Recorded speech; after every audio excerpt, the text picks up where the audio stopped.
Ọlábísí Ẹ̀dújọbí ló ń pèdè lọ́wọ́ lórí ètò yín ètò wa Bisi Ologe Show lórí MITV UHF 43 àti DSTV Channel 255. Ètò tẹ́tí ń wò nípa àwọn òde àríyá lóríṣiríṣi bíi ìgbéyàwó, ọjọ́ ìbí, ìsọmọlórúkọ, àjọ̀dún, ìfilọ́lẹ̀, ìsìnkú àgbà, àwọn ìpolówó ọjà lóríṣiríṣi náà ò gbẹ́yìn o.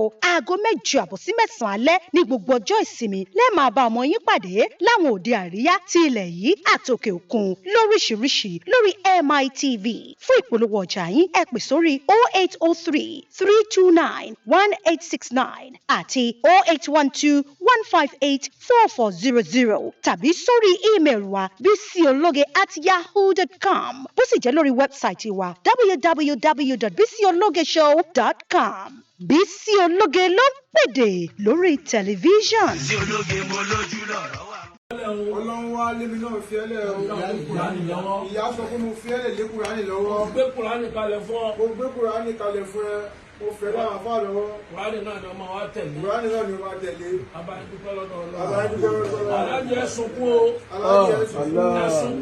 Ẹ̀sunkún. Ẹni bá ní ẹmọ sunkún kò fẹ́ràn yín. Ẹ̀wọ̀n ló tẹ̀ tí ń pariwo ọmọ ìyàwó ànábì. Ẹ̀wọ̀n ọjọ́ tẹ̀ tí ń pariwo ọmọ ìyàwó ànábì.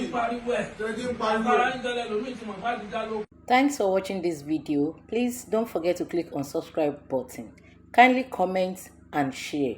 We drop new videos daily. Thank you. God bless you.